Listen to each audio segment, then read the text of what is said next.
Northwoods League Baseball this evening. A beautiful night from Duluth. Tanner Hoop, Zach Penrise on the call. We're joined by the radio voice of the Minnesota Vikings, Paul Allen. And thank you so much for stopping up here. You were in town throwing out the first pitch and kind of to give us a few minutes. You guys sound great. I don't know if throwing the first pitch would be a proper way to describe it. I kind of rolled it up there, but hey, that's what 52-year-olds do. Were you a baseball player growing up, Paul? Yes, I played baseball. I played baseball through high school, played a couple of years in Southern California, actually pitched through 2 pitches, fastball and knuckleball, couldn't hit a lick, moved on to basketball and tennis, and here we are. Well, you made a career out of sportscasting for sure, and what advice would you have for someone like us trying to get into the business and maybe any younger viewers that might be tuned in? I want to watch this big lefty do his thing right here, though. It'll be a grounder to second. Should be playable for Isaacson. He'll double pump. To get into the business, you're in the business. I mean, you're doing what you're doing now. You are in the game.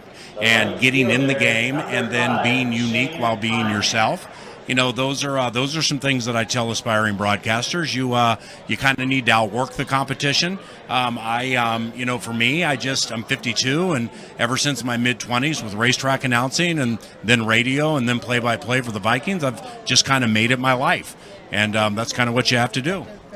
Paul, a quick question here for you, Zach Penrise. And I have a question for you guys too. Let's hear it. Yeah, no, jump in, please. I mean, when they were, I'm not an elite Northwoods mind, but when they were doing the lineups specifically for the Huskies, I mean, there's a guy from Loyola Marymount, Coastal Carolina, foul ball left side.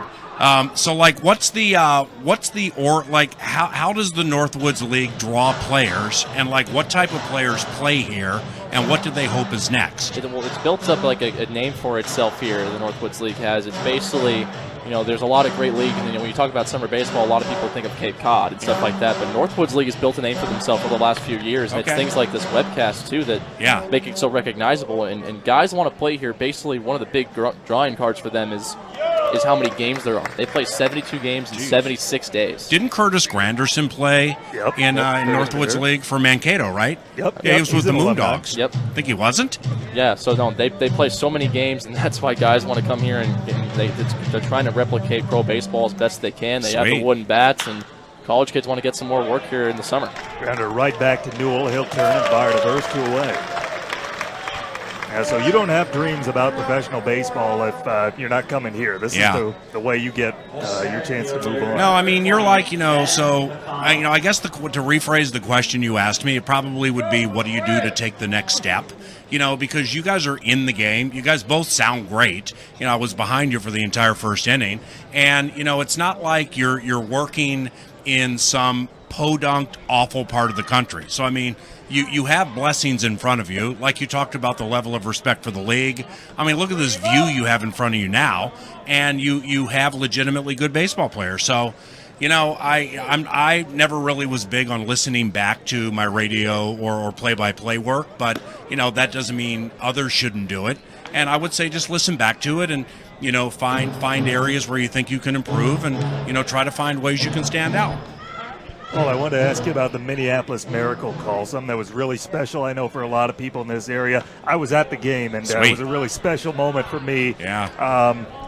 You said it yourself. You went nuts on that call. And I heard a story about you were talking about your spotter and how he kept his composure when the entire stadium lost his mind and helped you make the call. Tell me a little about some of the guys around you that maybe don't always get the credit as they might deserve. Well, the Vikings Radio Network, and the games are carried on 92.1 The Fan. Guy from Thunder Bay walks.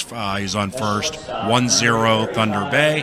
And we have 2 outs in the top of the second. The Vikings Radio Network, I have people with whom I've worked for many years, so we have a level of trust in each other. And I think one of the things at which we really are good is letting people do what they're compensated to do. So there are certain ways that I think the broadcast should go sometimes. There are certain things the executive producer, spotter, statistician, or whatever think I should say, but they just know over the long haul that we're going to all put in enough work and that we all care about it enough so that collectively as a team we are going to put out a good product. So, the statistician for home games, Eric Nordquist, he's here right now, and he's also the producer for my 9 to noon radio show on KFAN. So the ability to be able to work with him during the course of the week, talk about the game. I just like to surround myself with a lot of people who take things very seriously. because these are being a play-by-play voice in the NFL is a very privileged job, and I don't for a second take that job for granted.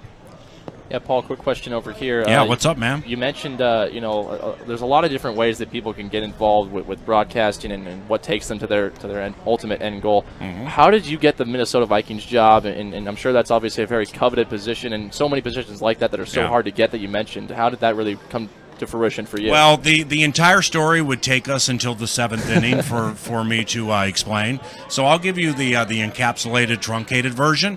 In 2000, the Minnesota Vikings wanted their games broadcast worldwide, and the WCCO radio and the CBS family carried the team at the time. They did not want to put a broadcast out to whatever.com. So the Vikings came to KFAN and they're like, we want to have strictly a .com broadcast at KFAN.com and Vikings.com. And so we'd like to use you guys. So one of my bosses in my third year at KFAN, and I'd never done play-by-play at any level, said, anybody want to do play-by-play? And I said, I'll try.